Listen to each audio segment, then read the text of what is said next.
my mom and I, we noticed that it was pretty hard around her stomach area, so we decided to take her to a specialist because we didn't feel that was normal, and it all started from there. It was very shocking.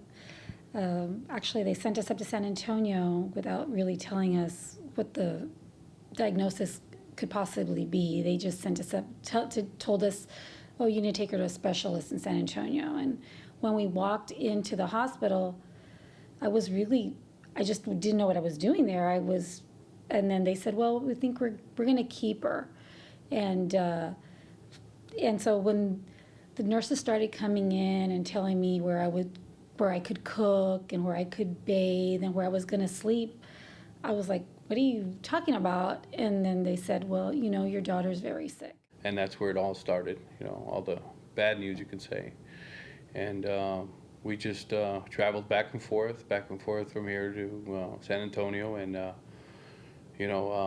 just went through a lot of struggles. But thank God she's here, and she's a fighter. She's our heart and soul of our family. The nurses there they just didn't know what else to do. She was very sick, and it was a miracle. I mean, we went on TV in Austin, San Antonio, looking for some donors of white blood cells, and it's very difficult to get those donors to match the way they needed them.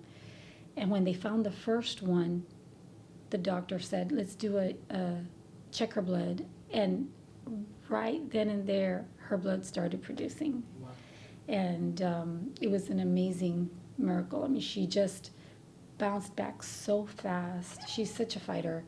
And within a week, we were out of the hospital after that. And she had a speedy recovery after her marrow started producing, her body started healing.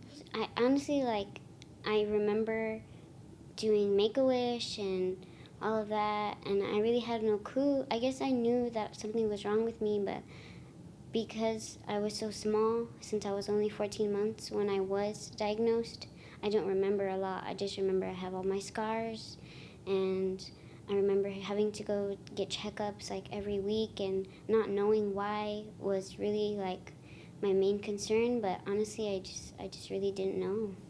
I've always been told to be myself, because I always knew that I was going to be small and I was going to be different. But I guess because of how my family makes me feel and how they tell me not to let it get to me and stuff, I guess I was okay with it. Mm-hmm. I let it go behind me and stuff like that. I guess when people see me, they don't think of me as someone that they can play against, but because I have always been a real competitive person because of my dad and my family, because that's how he taught us to be, I've learned to show them okay, think of the way I look. You're judging me, but I can do just as good as you can do because of my height. And I've never let my height get to me in not any sport that I play, because of how my dad taught me. Yeah, Alyssa she strives. She does tremendous in tennis, and I think that's her outlet. That's what she loves to do, and that's her passion, and that's her stress relief. That what softball is for me is what tennis is for her, and I think that's great that she found out what she likes and she went for it.